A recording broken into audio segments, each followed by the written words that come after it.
Strings, horns, keys, woods, percussion, virtually anything the creative mind can imagine can be used to make sounds that move us. As the philosopher Plato once wrote, music is the movement of sound to reach the soul for the education of its virtue. When it comes to manufacturing stringed instruments that reach the soul, some of the world's most played guitars are still being made right here in the USA. We employ approximately 3,000 to 4,000 people worldwide. What I'm most proud of is that we are known as an American manufacturer, and our American-built product is highly sought after.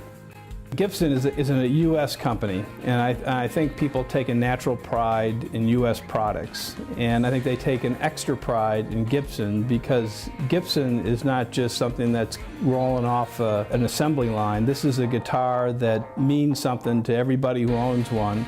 These are guitars that are filled with history, and these are guitars that allow our creative people to do what they do best, which is to perform, produce, write a song. When you say Gibson, you think made in the USA, but I think Gibson made in Nashville, and that's pretty important to me. It all began with a Michigan restaurant clerk in Kalamazoo. Working from his home wood shop, Orville Gibson made the first instrument in 1894. But it was 30 years after the first Gibson guitar was made in 1922 that a new guitar would come into the scene that changed the world of music forever and made Gibson a worldwide brand. The Les Paul electric guitar. I love the guitars because they look cool. Well, I grew up, getting into music and starting to play guitar in the early to mid 70s. So for me, it was Ronnie Montrose and Ritchie Blackmore and Peter Frampton, Steve Marriott, Jimmy Page. A lot of guys that played Les Pauls, actually, and that drew me into the Les Paul Gibson world probably more than anything. Over the years, it's made me my living. It's gone all over the world with me. As Billy Gibbons says, you put a wiggle stick on a nice 77 Les Paul Standard. What'd you do that for, Johnny? But I like the sound of a Gibson, and I like having that little wiggle stick on there. One of the primary keys to success for American companies today, in this era of ever-increasing and hugely debilitating federal regulations, is diversification. With majority ownership of Japanese-based Onkyo and Germany-based Wurlitzer, the folks at Gibson have further secured their U.S. operations by taking advantage of foreign opportunities.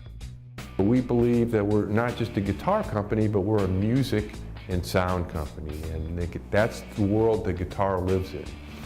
And so we are now Wurlitzer, and we're Baldwin pianos and Slingerland drums, and so many really well-known historical brands. America can once again be known globally as the land of opportunity, to experience a manufacturing renaissance, and to show the rest of the world the capabilities of the American spirit when the regulatory ropes that tie us down to mediocrity are loosened. So often I am competing more with our environment and regulations and various costs.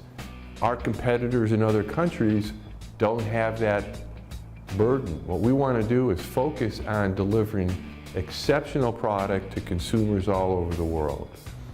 I think that if we as a manufacturing industry were given the room to do what we do and not have to spend time and money to deal with 80,000 regulations, that we would be able to do a better job.